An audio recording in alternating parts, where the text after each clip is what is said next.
Caminhante, não há caminho. O caminho se faz ao caminhar. Esse é mais um episódio de Entre Linhas, que é esse espaço onde a gente comunica 3 áreas: psicanálise, arte e espiritualidade. E hoje, nesse episódio, a gente queria falar sobre a infinitude do processo das caminhadas de autoconhecimento. Começando por a gente olhar o processo de autoconhecimento como um processo da vida, né? E a vida, por si, é impermanente.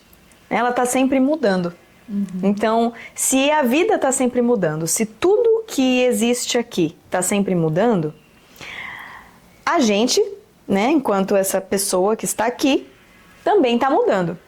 Ou seja, essa ideia, né, de que a gente tem de agora eu sei quem eu sou, agora eu, né, sei a minha verdade, é uma fala muito ignorante. Porque não, a gente nunca vai conseguir descobrir de uma vez quem a gente é, né? Essa verdade de quem a gente é está sempre mudando. Então, é um constante processo da gente ir se reconhecendo, né? O tempo todo.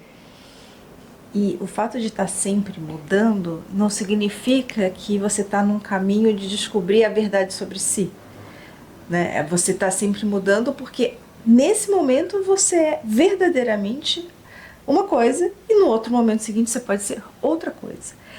Mas por que as pessoas, por que a gente em geral gosta de pensar que vai ter esse momento de autoconhecimento, que você vai se desvendar, que você vai descobrir realmente o que está ali na camada mais essencial de você mesmo, e que isso vai ser um momento muito libertador. Todo mundo gosta de pensar isso, né? Mesmo que você desconfie dessa ideia, é muito reconfortante essa ideia, porque é uma ideia que nos dá um apaziguamento, ainda que ele não se sustente, mas ele tem uma promessa de apaziguamento dessas angústias, que é justamente o de não se conhecer totalmente, não ter domínio sobre a sua caminhada, que só se faz ao caminhar, e nem domínio sobre quem você é. Na psicanálise, de saída, você já é o sujeito do inconsciente. Então já tem uma boa parte de si mesmo que você não sabe quem é, mas que ainda assim se manifesta. Olha o tamanho do problema. Né? Você tem um estranho dentro de você que de vez em quando faz umas coisas, que sente umas coisas e que você mesmo não consegue explicar, e às vezes você não consegue nem se reconhecer. Então, todas essas promessas de autoconhecimento, elas são muito sedutoras para todo mundo. Mas elas têm um efeito colateral que pode ser muito pior do que assumir a infinitude desse processo de autoconhecimento, que inclusive eu gosto mais de chamar de autoinvenção, autocriatividade, porque não porque a gente tenha uma autonomia para inventar ser quem a gente é, né? A partir de uma estaca zero, de uma página em branco, mas que tem uma dimensão criativa à medida em que a gente vai caminhando, já que a gente vai traçando o caminho, a gente vai inventando esse caminho, à medida em que o terreno vai se apresentando para a gente. Então tem sempre alguma, mais do que escolha, mas tem uma criatividade na forma de fazer essa caminhada. Então, de um lado, eu acho que esse nosso desejo de autoconhecimento é um desejo muito legítimo, que acho que até certo ponto todo mundo tem, mas reconhecer também as armadilhas de se mover por isso, né? Se mover em direção a uma certeza de quem a gente é, isso é muito importante para não cair num lugar de fixação. Eu acho que aí entra uma das questões, minha cabeça já estava aqui, ó. Acho que o primeiro ponto que você trouxe é que o fato da gente querer buscar esse autoconhecimento fixo, né, de eu conseguir assim, agora eu me descobri, agora eu sei quem eu sou, dá um certo conforto, porque a gente se sente seguro, né? Agora eu sei quem eu sou. Então, tipo, tá, cheguei num lugar. Só que a questão é que a gente achar que, ou pior, né? Ter a certeza de que eu cheguei em algum lugar que tá mudando o tempo inteiro é você se iludir. Porque beleza, você chegou aqui, mas daqui a pouco já mudou. E aí qual que é o perigo? É você se fixar nesse lugar. E aí o que acontece? Você não muda mais. Não, porque aí entra naquela discussão típica de relacionamento. Mas eu sou assim, então se você não me ama assim, né? Tipo, assim. Eu nasci assim, síndrome da Gabriela. Então, não existe, isso é assim, uma ignorância completa. O fato de você ter nascido assim não significa, pelo contrário, né? Que você vai morrer assim. Exatamente porque você nasceu um bebê, vai morrer um velho. O corpo já muda.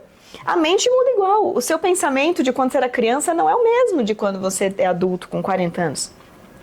A sua mente, né, os traumas que você vai vivendo vão mudando, as histórias, né, as suas dores, as dores que você passa, os momentos de alegria que você passa, isso tudo vai mudando a forma de você entender, de você ver o mundo, de você ver si mesmo.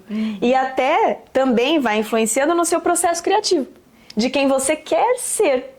Então, antes eu queria ser uma sei lá, né? Às vezes a gente passa muito isso na profissão. Antes, quando eu tinha um sonho de ser astronauta. A primeira... E depois eu comecei a descobrir que um monte de gente tinha esse sonho. Depois que meu primeiro, eu lembro muito claro, assim, a primeira profissão que eu quis ter, que eu devia ser... A primeira profissão que eu quis ter era astronauta. Depois eu tinha o sonho de ser bailarina de companhia, trabalhar em companhia de dança.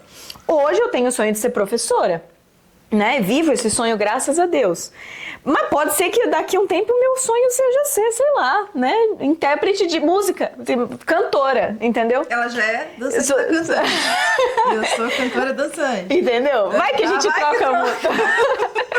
Mas a gente... então, assim, os nossos desejos também vão mudando, né? O desejo, ele também tá se transformando o tempo inteiro. Um dia você tem vontade de comer estrogonofe, outro dia você tem vontade de comer uma feijoada.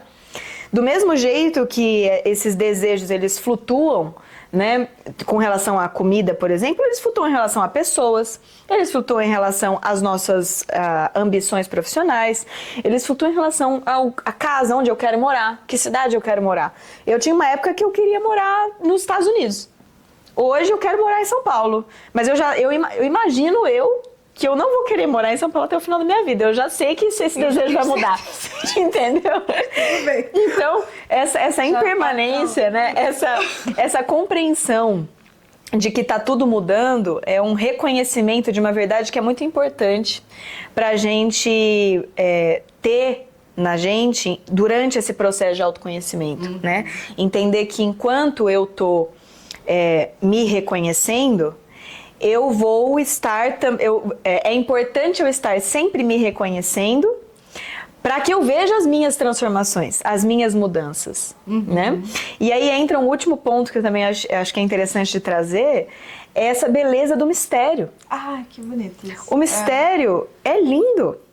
E aí, só que o mistério dá medo, porque a gente não sabe o que vem por aí. Então, acho que um dos motivos, né, que a gente quer tanto se fixar numa identidade é porque isso dá segurança. Mas ele tira a beleza. A partir do momento em que eu me sinto segura e que eu me fixo ali, eu perco a curiosidade de me conhecer, porque agora eu já me conheço mesmo. Não, eu sou assim, acabou. Agora, quem gosta, quem não gosta, foda-se, entendeu? Eu não vou mudar, porque é assim que eu sou. E isso é uma ignorância total, porque você daqui a 2 dias vai ser diferente. Um dia, 1 hora, às vezes, né? Eu achei muito bonito você falar do encanto do mistério, né? Que é, ao mesmo tempo, bonito e assustador. E a gente poder sustentar isso, sustentar o mistério sem sair correndo, sem fugir, é difícil, né? Difícil. Mas quanto mais a gente puder fazer isso, mais beleza a gente vai encontrar na vida, mais abertura para as experiências a gente vai ter, ao invés de fazer exatamente o oposto disso, que é se fixar e ficar resistente ao caminho que vai, né? Você fica fixado e você não abre mais horizonte. Minha música Procurando pelo Mar era exatamente sobre isso, sobre procurar pelo mar. Não era um mar a qual eu chego, é um horizonte aberto que está sempre mais além, né? Você está sempre indo buscar, mas o que importa não é encontrar, o que importa é fazer essa caminhada que é sempre abertura, né? Que é sempre... Falando em abertura, né? Eu lembrei, você estava falando, eu estava pensando em como eu mesma vivi muito isso recentemente, né? Quando eu vai fazer agora 3 anos, eu lancei minha primeira música autoral, depois de ter uma carreira acadêmica, como psicanalista e tal. E eu usei muito essa metáfora que eu saí do armário como artista. Porque é como se fosse uma coisa que eu ficasse meio que guardando, escondendo, entre aspas, como hobby. E aí eu saí do armário como profissional. E a expectativa de muitas pessoas à minha volta, e eu acho que até minha mesma, é que agora sou eu. Ó, a gente sai da frente que agora Ingrid Cipher chegou. A verdadeira. E de fato tinha uma parte minha que estava meio que querendo ser destrancada, né? Que estava precisando se manifestar, se conectar a partir dessa dimensão. Mas o que muitas vezes me surpreendia, as pessoas falavam assim, bom, então você finalmente se encontrou. E agora, 3 anos depois, Você mudou? Eu mudei. Eu continuo procurando pelo mar. Inclusive, eu continuo procurando pela Ingrid Cipher, artista. Quando eu até comentei com a Alice, assim que eu comecei, eu me coloquei muito num lugar que eu tinha que fazer coisas para entreter. Isso eu ouvia muitas pessoas falarem, você tem que fazer show animado, um show que entretenha, porque ninguém te conhece, então você tem que seduzir as pessoas por aí. Só que isso não combina muito com o meu jeito, com o tipo de música que eu escuto. Mas sabe que não tem um outro jeito de me conectar, né? De magnetizar essa relação com as pessoas que não seja pela diversão? E nessa caminhada de 3 anos para cá, foi um momento de me abrir para essa pergunta. Porque em função do meu desconforto na posição de entertainer, né? De ter que fazer show que é para dançar. Eu fiz 2 shows assim. E eu me senti para dançar, não o tipo de dança que eu danço, para dançar, para pular. Nossa, eu não te imagino fazendo isso. Não, nem eu. Porque não tem nada a ver. Assim, eu posso me divertir no show de outra pessoa fazendo isso. Eu posso pular na plateia. Mas eu fazer o pessoal, cheirar o pé do chão no palco. E aí eu fui entendendo que o meu show...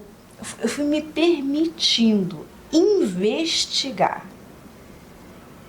Quando eu penso na ideia dessa caminhada, eu penso como uma caminhada no sentido de despertar a curiosidade sobre si mesmo. Perseguir a pergunta. Não importa a resposta. Perseguir a pergunta. E aí foi nessa caminhada que eu precisei de 3 anos para ir saindo do armário de novo, né? Que foi agora eu entendi qual é o repertório que me expressa com mais verdade. Que é o que eu escuto o dia inteiro, diga-se de passagem. Era óbvio, mas eu não consegui legitimar isso. Uhum. Então, assim, eu acho que tem uma coisa de várias saídas. Hoje eu penso que foi uma saída importante, que foi de romper uma série de censuras que eu mesma me colocava, porque eu achava que como eu tinha uma carreira, eu não podia ter outra. Mas isso não acaba nunca, né? Eu saí me colocando outra censura.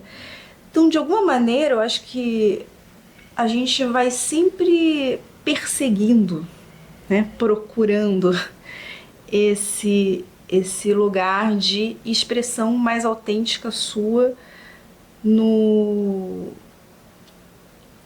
naquela dimensão que você está manifestando, né? Porque eu vou trazer um outro olhar, só um ajustezinho. Ao invés da gente estar sempre perseguindo, investigando, e se a gente estiver vivendo? Sabe? Então, para mim, hoje em dia, né, o processo de autoconhecimento, ele é viver o agora. Eu consigo me reconhecer a partir do momento que eu me vivo. Nossa, bonito. Né? Me vivo. Eu me vivo. Eu vivo quem eu sou agora, sabe? E quanto mais eu tenho esse desejo de reconhecer essa verdade, o que eu sou agora, que é só vivendo que eu consigo isso, mais eu me desapego do final. Porque não tem final, o resultado. Quem eu sou, a resposta, né, que a gente falou. Não tem a resposta de quem eu sou. Só tem o agora. E é que a gente entra com essa questão da espiritualidade, né? Porque fala um pouquinho como é que é no Vedanta. A espiritualidade, né, eu falo assim, na questão na perspectiva do yoga, né? E toda a tradição védica, na verdade, ela é assim, tudo que existe é só agora, né? O passado não existe, ele está numa memória minha, e o futuro também não existe porque ele está em projeções. É só o que existe agora. A verdade, a única verdade que tem é o que está acontecendo aqui agora. É a única coisa que importa. É a vida acontecendo. E isso é super difícil. Parece fácil, parece intuitivo, mas é super difícil. A meditação é uma coisa que ajuda, né? Acho que tem umas coisas que, pra mim, assim, a dança também, a arte, mas de você ir trazendo uma consciência corporal também, né? A consciência corporal que a gente fala, né? A questão da consciência corporal, muita gente, isso é bom também esclarecer.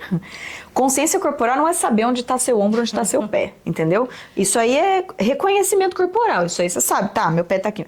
Consciência corporal é o quê? É você estar consciente do seu corpo, ou seja, você perceber, você ter a capacidade de perceber o seu corpo. Não é saber onde está o ombro, é você perceber o que está acontecendo aí no seu corpo. Meu corpo tá formigando, tipo, minha mão tá formigando. Ah, fiquei com a perna cruzada um tempo. É eu ter a habilidade de reconhecer que a minha perna tá formigando, sabe? Eu ter a habilidade de reconhecer que eu tô ansiosa. Meu coração tá palpitando. Isso parece ridículo de simples, mas no momento, no dia a dia, a gente não percebe. Quando você vê, você já tá tendo a crise de ansiedade. Você não percebeu os detalhes que o corpo, os sinais que o corpo foi te dando de que uma crise de ansiedade estava vindo. Isso eu não estou falando num dia só, não estou falando num momento, estou falando de meses atrás. Que o seu corpo já está dando sinais de que você está ansiosa, que você não está legal, que você, sabe? Ou então qualquer outra, né, depressão, mesma coisa. Qualquer outra, às vezes até dor de cabeça. Dor de cabeça, a própria dor de cabeça é um sinal, às vezes, de que algo está fora do lugar. E a gente não tem, às vezes, a consciência, assim, esse contato com o corpo de perceber. E pra mim o corpo hoje em dia é, assim, o melhor filtro de verdade, sabe? Tipo, se eu tô ali com alguma pessoa e aquilo me incomoda, eu não tô legal naquela presença, alguma coisa tá errada ali. Ou eu que tenho algum trauma que eu preciso resolver porque aquela relação tá funcionando, ou a pessoa é uma mentirosa, tá falando um monte de besteira e eu, sabe? Então, o corpo, ele fala com a gente, ele se comunica com a gente, só que ele se comunica com a gente numa linguagem diferente dos pensamentos. Que é o quê? A linguagem das sensações. Então, o corpo vai falar comigo através de sensações. Que nem sempre a gente vai, ou melhor, que a gente não precisa dar nome. Porque a partir do momento que eu dou nome, eu já estou pensando. Então, eu nomear uma sensação já é mentalizar, já é racionalizar. Aí eu já estou saindo do corpo. Então, o contato com a sensação, ele vem o quê? Vivendo. Né? Eu vou só perceber a sensação que está acontecendo aqui. E aí, a partir dessa sensação, eu vou conhecendo o meu corpo. Isso aqui não tá legal, isso aqui tá incômodo. Porque eu consigo identificar. Tá vindo uma sensação aqui, eu consigo ver se é uma sensação desconfortável ou confortável, né? Se isso aqui é uma coisa que tá me indicando uma doença ou algo que tá me indicando uma coisa que eu gosto, sabe? E é engraçado porque muitas vezes a gente não sabe nem o que a gente gosta. E muitas vezes a gente não saber o que gosta é por falta de consciência corporal. O fato de eu ir, por exemplo, jantar com um amigo e aquilo ser desagradável pra mim, eu não consegui nem perceber que tá desagradável porque eu não tenho contato com o meu corpo. Meu corpo tá falando que aquilo ali não tá legal. Mas a minha mente fala mais alto. Ela fala, não, esse amigo, ele é importante pra você, isso aqui, sabe? E aí você acredita na mente, não acredita no corpo. E você fica mentindo pra si mesmo, porque a mente mente. Bastante. Nossa, eu acho tão interessante isso de trazer legitimar a comunicação que as sensações do corpo produz, né? Sem tanta interferência, que acho que nenhuma interferência talvez não seja possível, mas sem tanta interferência da racionalização disso, né? Que talvez entrar em contato mais puro com as sensações. Sim. E isso a meditação ajuda muito. Principalmente, né? Vipassana. Aí vai depender da técnica, né? Mas Vipassana, por exemplo, é uma técnica que é muito bacana disso, que ela é exatamente esse trabalho que a gente faz. A gente olha, né? Olha mentalmente. Você leva a mente para lá, né? Você presta atenção, leva a sua consciência, né? Para um ponto do corpo e você vai só perceber a sensação. Aí você conseguiu perceber alguma sensação ali, você desce.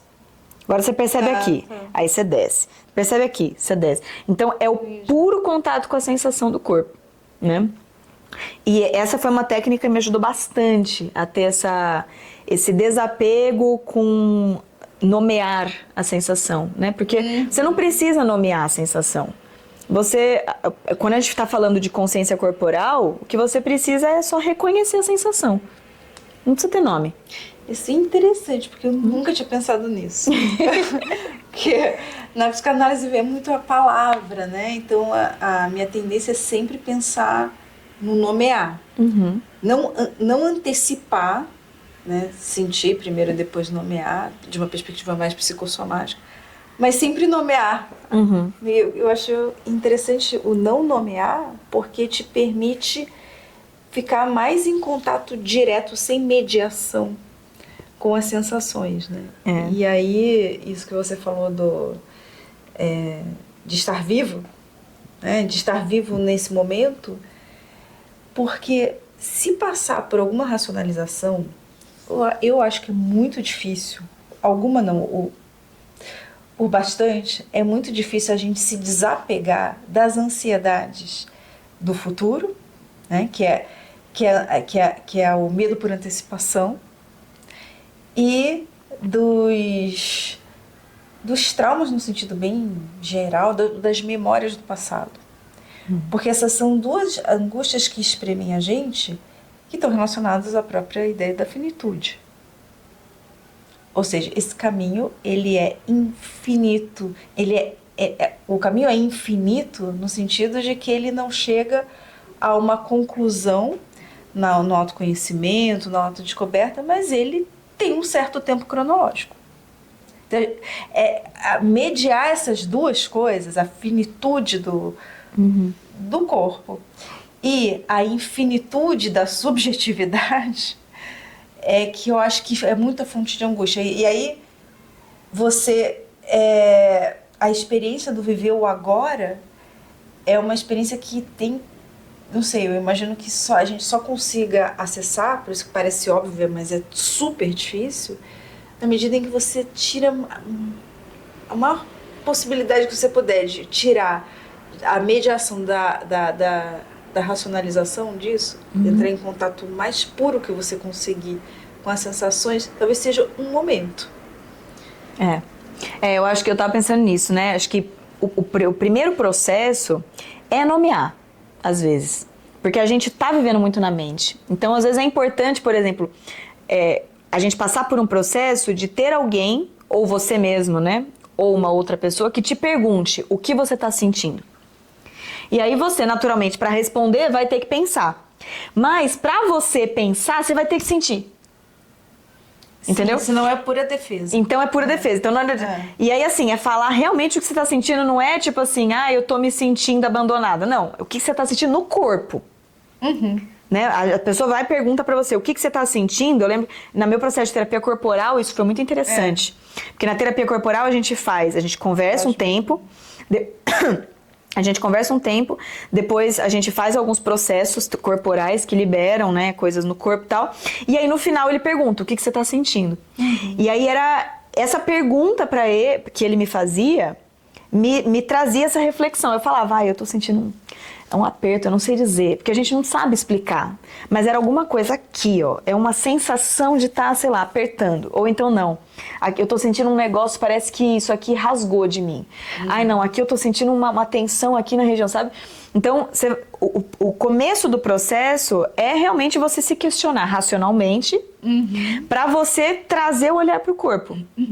Mas à medida que você vai passando por isso, você vai compreendendo que de verdade não importa a palavra que nomeia, e sim a sensação que você está percebendo. É como se fosse um truquezinho para vocês acessando aos poucos, né? Porque a resistência vai ser muito grande. Sim. A gente não por isso que a meditação, acho que ela é interessante assim como um condicionamento físico espiritual, assim, você vai fazendo e aos poucos você vai se tornando mais treinado nisso, né? Sim, exatamente. É uma coisa meio que é a preparação física, né?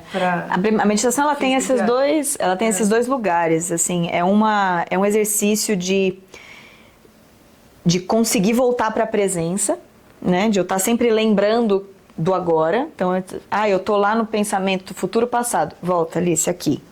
Volta aqui. Esse é o processo de meditação. E seja lá qual for a meditação que a gente estiver praticando, se for meditação de verdade, o exercício é voltar.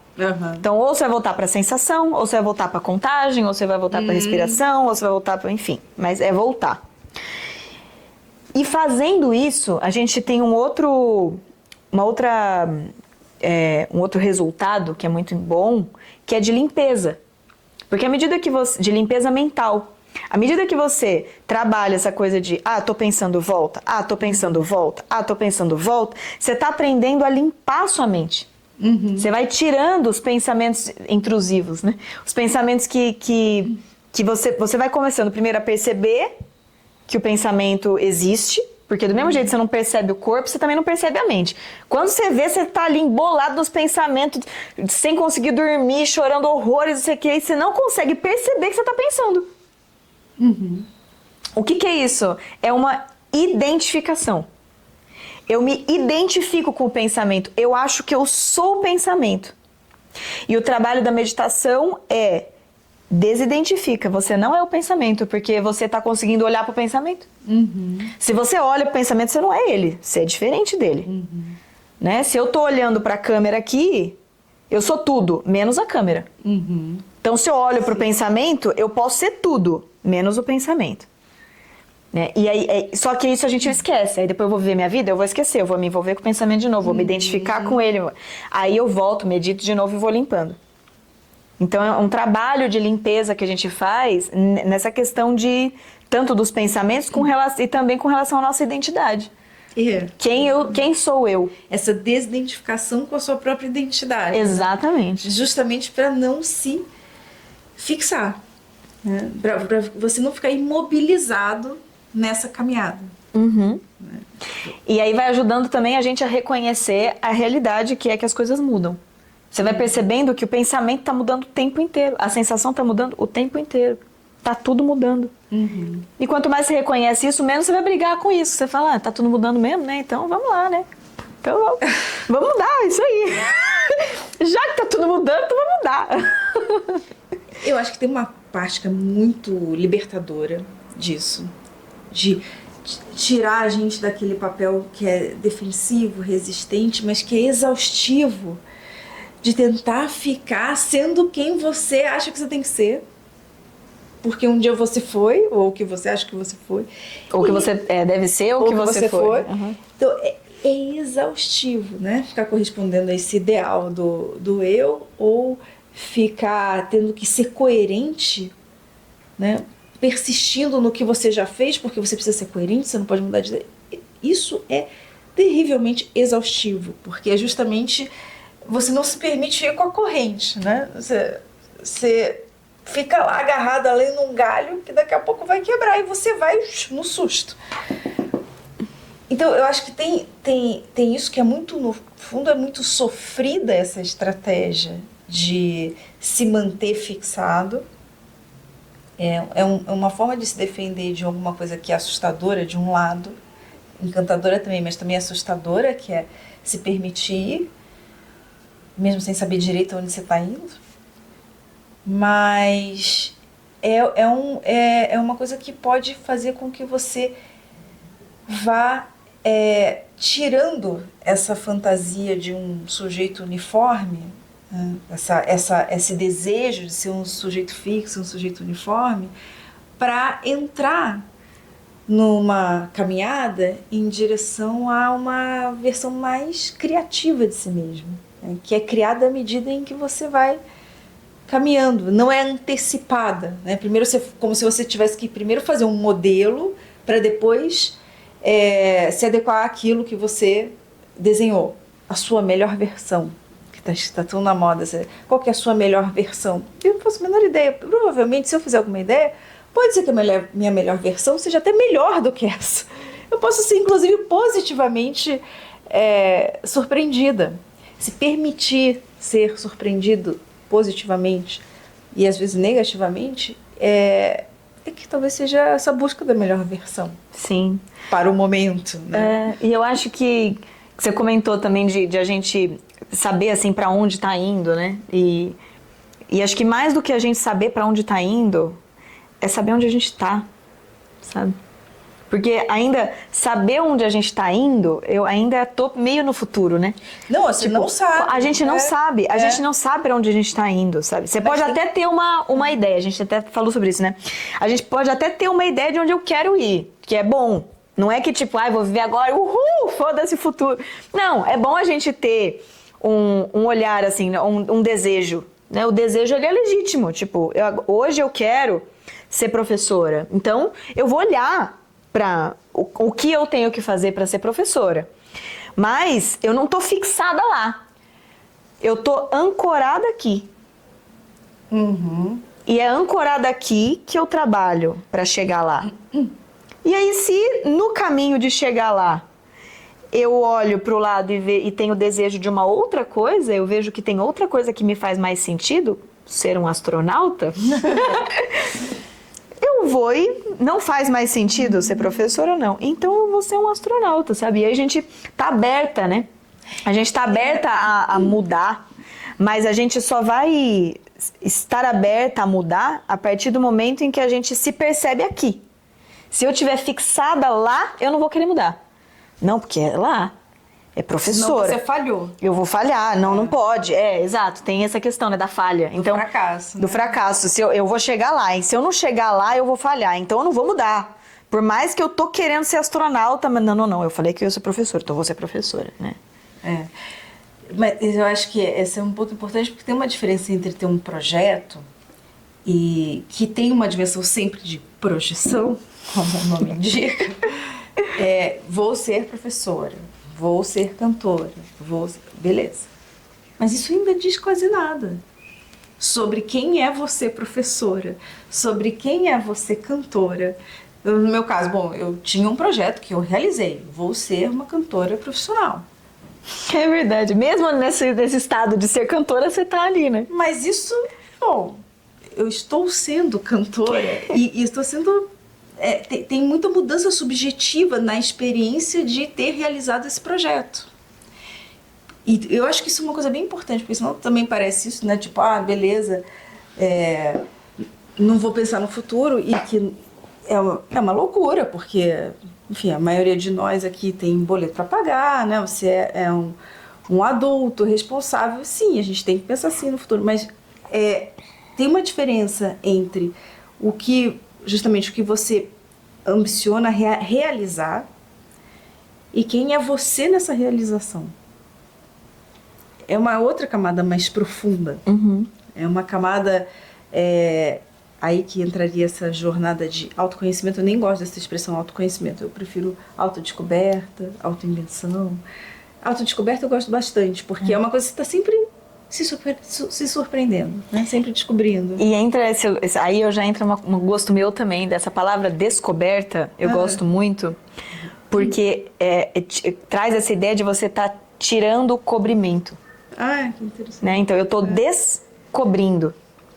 Muito bom. E é isso que a gente faz no processo de autoconhecimento, de autodescobrimento, autodescoberta, né? A gente tá, na verdade, tirando camadas de coisas que a gente achava que a gente era, né? Porque eu tava presa na minha identidade, que isso é natural na nossa vida, né? A mente, ela quer se fixar porque é onde dá segurança, então eu me prendo às minhas identidades. Mas aí chega um momento que eu vejo falando, dá pra eu ser assim, eu gosto disso aqui. Isso aqui é legal pra mim. Isso aqui. Então, na verdade, a gente tá tirando, né? Tá descobrindo as coisas. Então, é muito interessante isso. E descobrindo muitas camadas. Eu gosto mais de camadas do que versões. Assim. Muitos aspectos que, ora se manifestam mais, outras menos.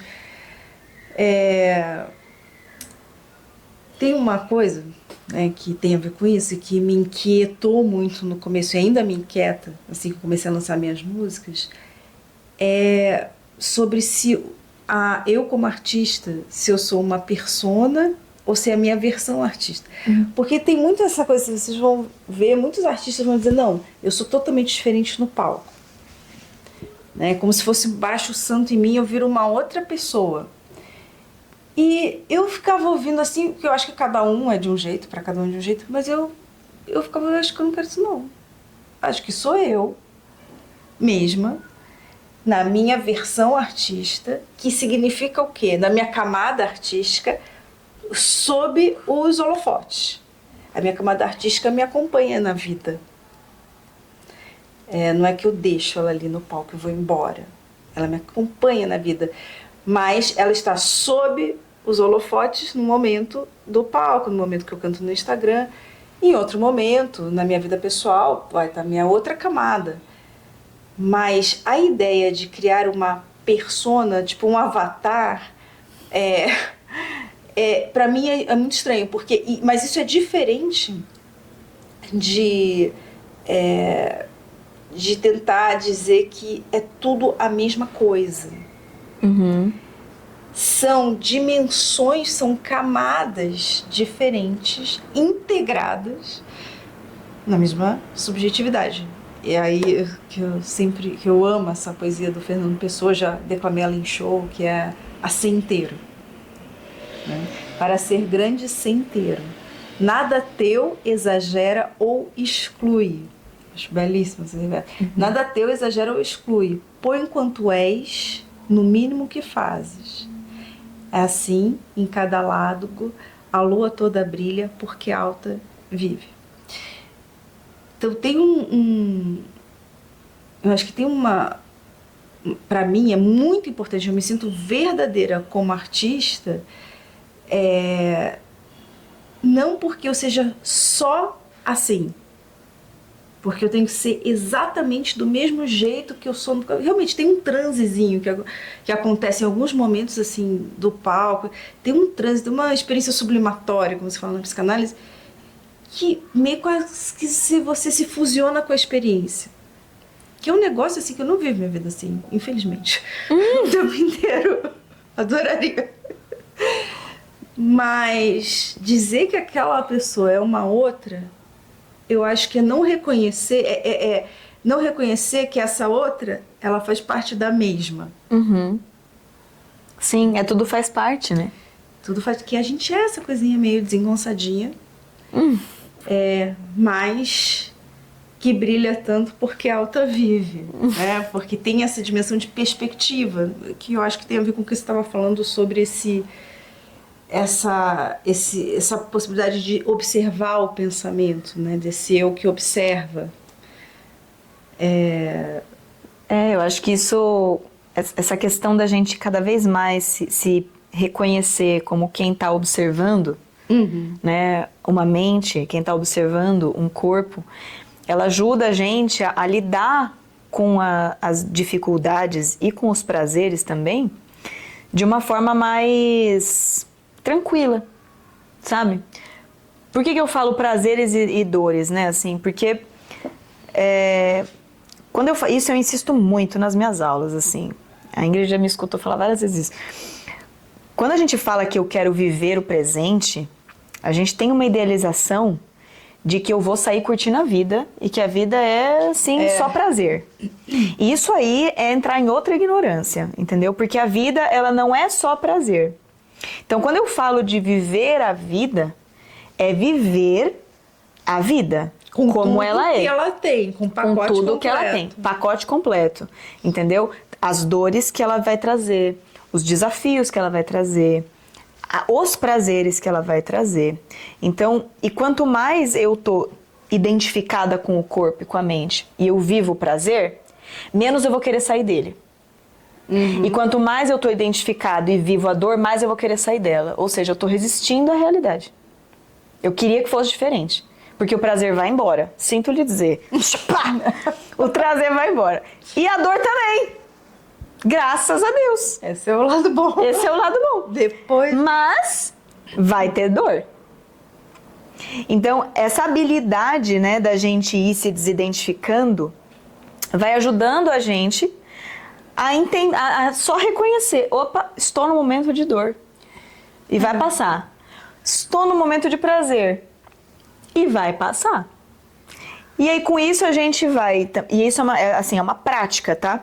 Que a gente vai trabalhando... Isso aí é uma questão mental nossa, né? Da gente aceitando e desapegando.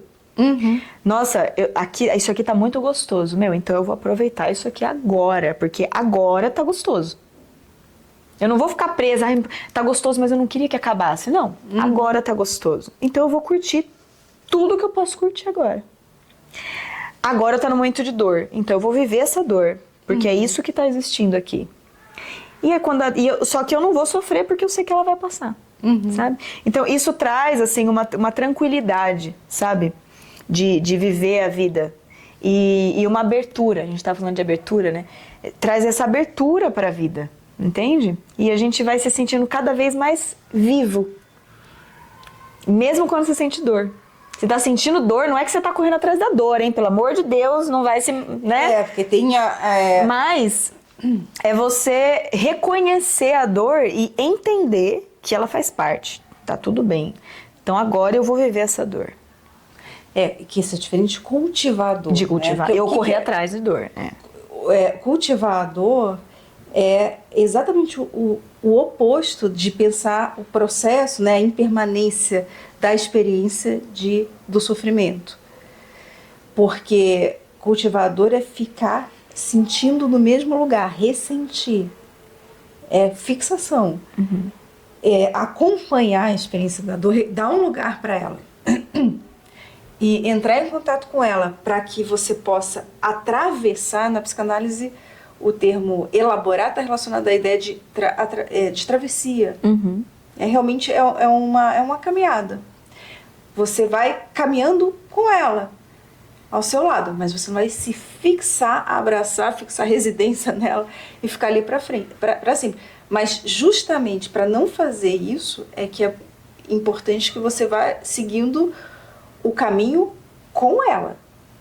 Enquanto ela estiver lá. Exato, porque enquanto ela estiver lá, ela tá ali.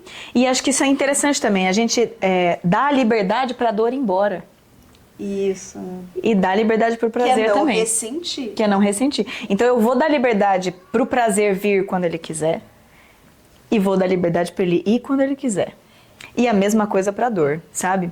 Isso é muito legal, inclusive quanto mais a gente consegue trabalhar isso dentro da gente, quanto mais eu consigo me permitir viver o prazer, viver a dor no tempo que eles precisam durar, mais eu consigo também ter empatia com as pessoas, sabe?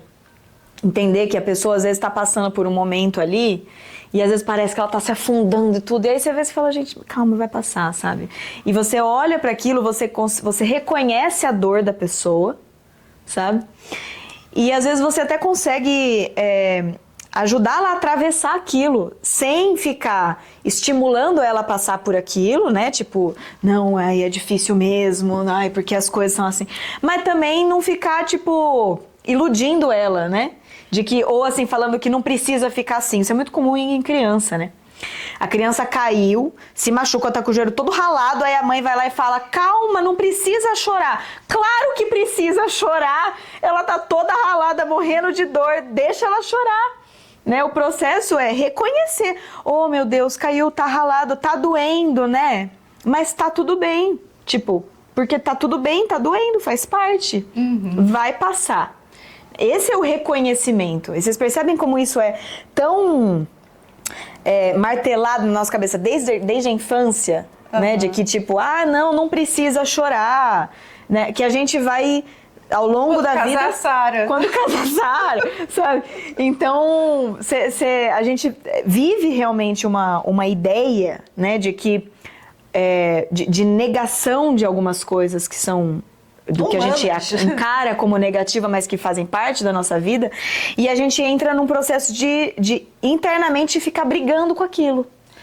Essa é a famosa positividade tóxica. Não, assim. Que é uma coisa extremamente violenta. Tóxica. Tóxica, exatamente, como o nome indica. É tóxica. Essa pressão para a vida ser positiva. Pra vida ser positiva. Só positiva. Sempre, eu lembro daquela música Levanta, sacode a poeira, dá a volta pra cima. Maravilhoso. Mas todo mundo coloca ênfase nesse verso, né? Levanta, sacode a poeira e dá a volta por cima. Mas o que ele diz logo antes? Reconhece a queda. Olha lá. E não desanima. Levanta, sacode a poeira e dá a volta por cima. Nossa, olha, eu também nunca tinha pensado assim. Reconhece a queda. E eu acho muito interessante, porque essa música pra mim sempre foi sinônimo de bora lá, vamos lá, é isso aí, vai dar certo. Não, reconhece a queda e não desanima. E eu acho que tem a gente vive, ainda mais, né, no mundo da felicidade obrigatória, né? Todo mundo está pressionado a ser feliz, bem-sucedido, magro e rico, né? E todo mundo que a gente ouve, que a gente vê na rede social tá assim, né? Todo mundo tá assim, menos você, tá? O resto todo está assim. Isso é extremamente violento no sentido de que você manda mensagens positivas que não é só que elas são falsas.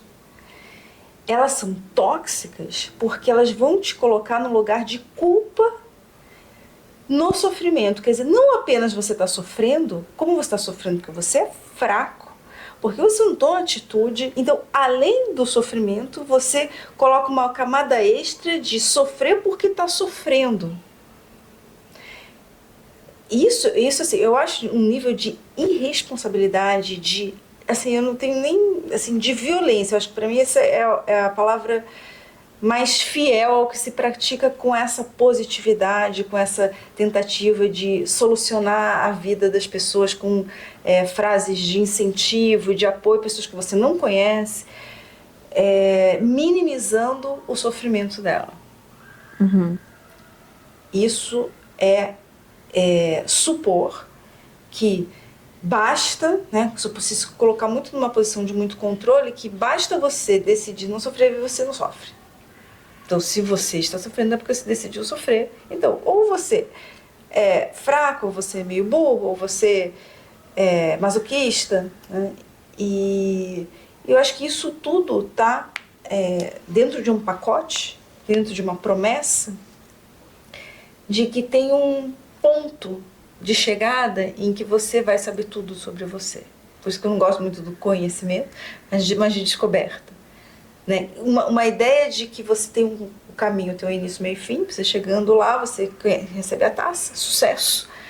E aí você vai saber tudo sobre você. E digo mais, a pessoa ainda vai te vender um negócio para dizer como que você chega até lá. E eu acho que essa questão da positividade tóxica tem um outro ponto também que acho que é bem problemático, que entra com o que eu já falei antes. que é entrar nessa ilusão de que o mundo tem que ser só positivo. Não, vamos olhar pro lado positivo. Não, velho, você tá passando por um momento de dor, você vai ter que olhar pro momento... Tipo assim, sei lá, a empresa faliu. Não, vamos olhar pelo lado positivo. Não, a empresa faliu, você vai ter que olhar o que você errou. Pra não falir de novo. Entendeu? Então, essa coisa de querer ficar sempre sorrindo, eu já... eu tive um marco na minha vida que foi muito forte, conversei com a Ingrid, foi um retiro que eu fui, que a gente tratava muito desse lugar do negativo, né? Das sombras nossas que a gente tinha. E eu voltei daquele retiro assim, muito transformada. A principal coisa pra mim era essa questão de você ter que estar sorrindo o tempo inteiro. Porque eu tinha muito isso. Com essa coisa de você, tipo, querer agradar todo mundo. Eu sempre quis, né, assumir um papel de ser boazinha, de ser a perfeitinha, a princesinha, não sei o quê. Tava tudo bem. Então as pessoas cagavam na minha cabeça e eu assim... E aí eu comecei a ver que as pessoas continuavam cagando na minha cabeça porque eu tava sorrindo. Se ela caga na minha cabeça e eu sorrio, por que ela vai parar de cagar? Entende?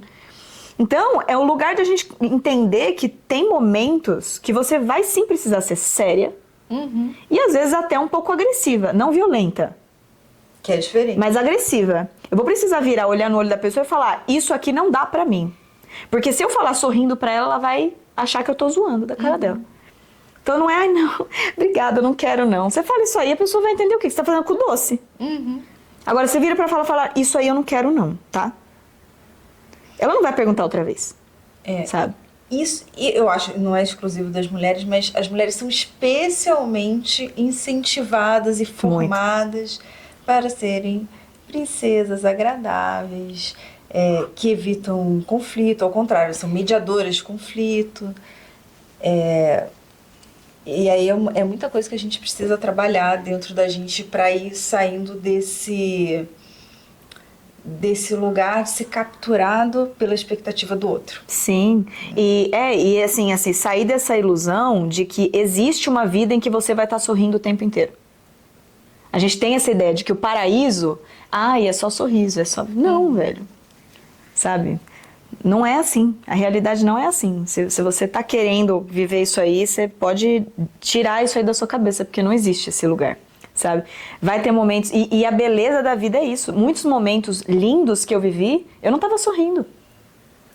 Sabe, eu vivi um momento, agora eu fico emocionado só de lembrar, que eu acabei de dançar um solo de zouk, que pra mim foi extremamente desafiador, por várias questões. Eu saí de lá, e eu tava com um dos meus, assim, a pessoa que responsável, assim, por eu estar lá, praticamente, sabe? Foi ele que me empurrou, falou, Alice, vai! Se não fosse por ele, eu não teria ido, sabe?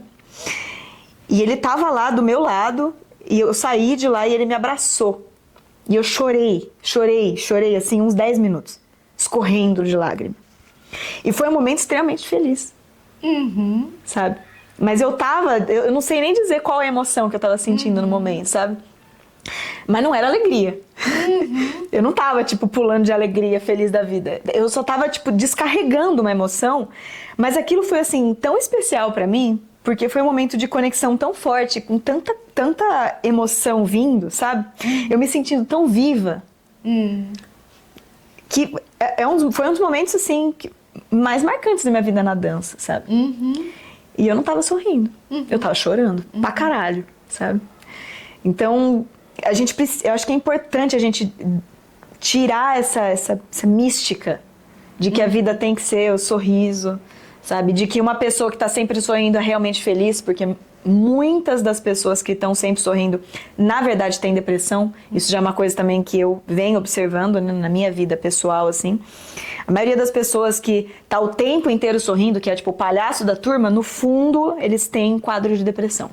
Sabe? Seja depressão funcional, seja depressão mesmo. Inclusive, questões de suicídio, de ative, sabe? Então, é uma questão bem delicada, assim. Porque a pessoa fica muito esvaziada, assim, de si mesma. Como se fosse, na psicanálise, o Winnicottiano chama do falso self. O falso self é o que todo mundo tem, que é bom que tenha em alguma medida, né? Que é aquele que assim, que obedece regras de convivência, né? Educação é treino de falso self, não tem problema nenhum, a gente precisa um pouco disso. Mas quando ele sufoca totalmente a sua possibilidade de expressão espontânea, é uma sensação de vazio mesmo, de uma vida, que ele diz, é uma vida que, como se você sentisse que a vida não vale a pena ser vivida. E aí quando a pessoa realmente chega num ato assim muito radical de tentar ou de efetivamente suicidar, é porque ela já mata alguém que já morreu. Nossa, é. Então essa vitalidade, essa vivacidade, o que alimenta isso é essa possibilidade de conexão com tudo que tem aí, que inclusive são coisas desagradáveis, mas que tornam a vida mais real. Essa conexão que torna a vida preenchida, como oposto de ser uma vida vazia. A vida do sorriso o tempo inteiro é uma vida oca, porque ela está tão protegida da substância do que é a vida mesmo, que é essa confusão de emoções. Eu adoraria que não fosse, todo mundo fazendo, mas não é assim. Então, se apropriar do que vier é uma forma de tornar essa vida preenchida de vitalidade. E é isso, amiga. A gente já passou, já deu 1 hora de novo. A ideia era ser 30 minutos, gente. Mas o negócio é tão assim, a gente vai indo, né? Então, acho que é isso. Com isso, a gente encerra mais um episódio de Entre Linhas. E a gente queria muito saber também, trocar aqui nos comentários como é que vocês veem isso, sobre essas angústias da impermanência. Que a gente, claro, a gente falou também dessa dimensão de abertura, de encantamento, mas a gente falou também um pouco dessa dimensão do medo, né, que isso provoca, que é muito humano também, que é muito legítimo também. A gente precisa dar um lugar para ele e dar um abraço nele, acolher, né, e ouvir vocês, né, como isso ressoa em cada um de vocês, a infinitude do caminho de autodescoberta. Então é isso, gente. Comentem aí embaixo aí com qualquer partilha que vocês quiserem, seja algo pessoal ou algum relato, né, de vocês, ou alguma reflexão mesmo, né, que vocês tiveram com isso, seja a favor ou contra, né? Porque a gente está aqui também para a gente tá aberta. Nossas reflexões. E é isso. Então agradeço. Até mês que vem. Final, lembra que é sempre a última sexta-feira do mês que a gente coloca aqui disponível para vocês. Um beijo no coração. Beijo.